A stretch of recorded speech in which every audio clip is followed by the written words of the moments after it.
اللہ تبارک و تعالیٰ کے فضل و کرم سے آج ہم خود کو عزت اور احترام دینے کے لیے ایک عظیم ہستی کا ذکر سنیں گے، کیونکہ ان کا ذکر ہمیں نکھار دیتا ہے، ہمیں عزت دیتا ہے۔ میری مراد رسول جناب حضرت سیدنا عمر فاروق اعظم رضی اللہ تعالی عنہ کی ذات والا صفات ہے۔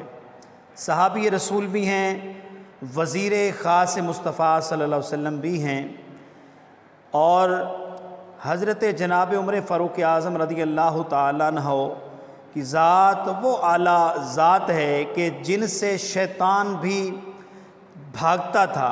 جس راستے سے جناب عمر فاروق اعظم رضی اللہ تعالی عنہ گزرتے، شیطان وہ راستہ بدل لیا کرتا تھا۔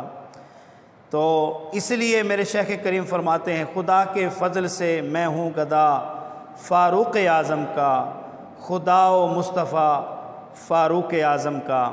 تو الحمدللہ کریم آقا صلی اللہ علیہ وسلم کی دعاؤں سے اسلام لانے والے جناب عمر فاروق اعظم رضی اللہ تعالیٰ عنہ، میرے کریم آقا نے دعا کے لیے ہاتھ اٹھایا، اللہم اعز الاسلام بعمر بن الخطاب، اے اللہ عمر بن خطاب کے ذریعے اسلام کو عزت عطا فرما۔ قیامت کا دن ہوگا تو اسلام آئے گا، اور اسلام اللہ کی بارگاہ میں عرض کرے گا، یا اللہ یہ عمر ہے، دنیا میں اس نے مجھے عزت دی، اے اللہ آج تو عمر کو عزت عطا فرما۔ تو قیامت کے دن جناب عمر فاروق اعظم رضی اللہ تعالیٰ عنہ کو ایک اونٹنی پر بٹھایا جائے گا، اور کرامت اور عزت کا لباس پہنایا جائے گا، اور کہا جائے گا یہ حضرت عمر بن خطاب ہیں کہ جنہوں نے اسلام کو عزت دی، آج اللہ نے انہیں عزت عطا فرمائی ہے۔ تو حضرت عمر فاروق اعظم رضی اللہ تعالیٰ عنہ کی فضیلت میں بخاری شریف کی ایک حدیث مبارکہ، ناظرین یہ آپ کے سامنے بخاری شریف آپ کو نظر آ رہی ہو کہ میرے ہاتھ میں نعمت الباری شرح صحیح بخاری، علامہ غلام رسول سعیدی صاحب نے اس کو لکھا ہے، اس کی شرح کی ہے۔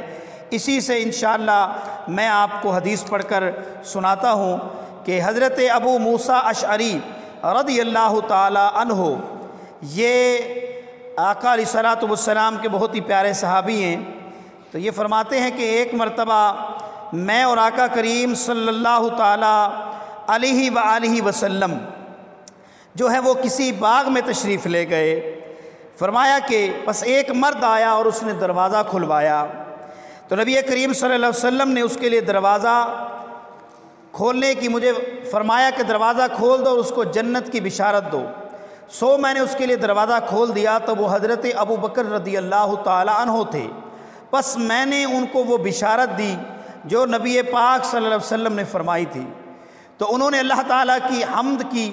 پھر ایک مرد آیا، سو اس نے دروازہ کھلایا، تو نبی کریم صلی اللہ علیہ وسلم نے فرمایا اس کے لیے دروازہ کھول دو اور اس کو جنت کی بشارت دو۔ بس میں نے اس کے لیے دروازہ کھولا تو وہ حضرت عمر رضی اللہ تعالیٰ عنہ تھے، اور بس میں نے انہیں جنت کی خوشخبری بھی دی، بس انہوں نے بھی اللہ کی حمد کی۔ پھر ایک مرد نے دروازہ کھلایا، آپ نے مجھ سے فرمایا اس کے لیے دروازہ کھول دو اور اس کو جنت کی بشارت دو، اس آزمائش کے ساتھ جو اس کو پہنچے گی۔ تو وہ حضرت عثمان غنی رضی اللہ تعالی عنہ تھے۔ میں نے ان کو بتایا جو رسول اللہ صلی اللہ علیہ وسلم نے فرمایا تھا۔ انہوں نے اللہ تعالیٰ کی حمد کی، پھر کہا اللہ تعالیٰ ہی سے مدد طلب کی گئی ہے۔ تو پیارے سامعین، الحمدللہ یہ بخاری شریف کی حدیث سے واضح ہوتا ہے کہ جناب ابو بکر صدیق رضی اللہ تعالیٰ عنہ بھی جنتی صحابی ہیں، حضرت عمر فاروق اعظم رضی اللہ تعالیٰ عنہ بھی جنتی صحابی ہیں، حضرت عثمان غنی رضی اللہ تعالیٰ عنہ بھی جنتی صحابی ہیں۔ کیونکہ یہ حدیث مشترک ان تین صحابہ کے لیے بیان کی گئی تو اس لیے تینوں کا ذکر ہو گیا، ورنہ تو مولا علی بھی جنتی ہیں، حسن و حسین بھی جنتی ہیں، نبی کے سارے صحابہ جنتی ہیں۔ اللہ تبارک و تعالی ہمیں ان صحابہ کرام کی سچی محبت عطا فرمائے، اور یہ بات ذہن میں رکھیں، میرے نبی کریم صلی اللہ علیہ وسلم نے فرمایا کہ میرے صحابہ کے بارے میں اللہ سے ڈرنا اور ان کو برا بھلا نہ کہنا، جو بھی ان سے محبت کرے گا تو میری وجہ سے کرے گا، یعنی جنہیں نبی سے محبت ہے تو اس پر لازم ہے وہ نبی کے صحابہ سے بھی محبت کرے۔ ایک حدیث پاک میں آپ کے سامنے بیان کرتا جاؤں، کریم آقا صلی اللہ علیہ وسلم تشریف فرما تھے کہ ایک شخص آیا جس کی پنڈلی سے خون نکل رہا تھا، تو آقا علیہ الصلوۃ والسلام نے پوچھا کہ تمہیں کیا ہوا؟ اس نے کہا جی فلاں محلے سے میں گزر کر آیا، وہاں ایک کتیا تھی جس نے مجھے کاٹ لیا ہے۔ کچھ ہی دیر میں ایک اور شخص آیا تو اس کے بھی پنڈلی سے خون نکل رہا تھا۔ کریم آقا صلی اللہ علیہ وسلم نے اس سے پوچھا تو اس نے بھی اسی محلے کا پتہ بتایا اور کہا کہ کتیا نے مجھے کاٹا ہے۔ میرے آقا صلی اللہ علیہ وسلم نے فرمایا صحابہ چلو دیکھتے ہیں کتیا بولی تو نہیں ہو گئی۔ کریم آقا صلی اللہ علیہ وسلم تشریف لے گئے تو وہ کتیا آ کر آپ کے قدموں کو چاٹنے لگی۔ کریم آقا صلی اللہ علیہ وسلم نے پوچھا کہ تو نے ان کو کیوں کاٹا ہے؟ تو کتیا نے زبان فصیح میں بول کر کہا یا رسول اللہ یہ آپ کے دونوں رفیق ابو بکر و عمر کو گالیاں دیتے تھے، اس لیے میں نے ان کو کاٹا ہے۔ تو یہ یاد رکھیں کہ جانوروں میں بھی رفیق مصطفیٰ، رفقائے مصطفیٰ حضرت ابو بکر صدیق اور عمر فاروق اعظم رضی اللہ تعالیٰ عنہ کا ادب و احترام ہے۔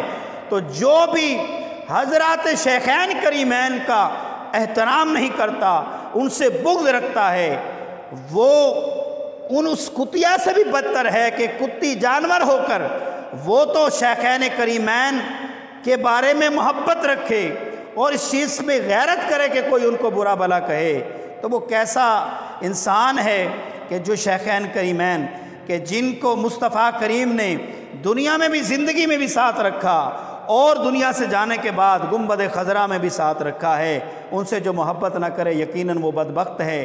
اللہ پاک ہمیں ان کی سچی محبت عطا فرمائے، آمین بجاہ خاتم النبیین وسلم۔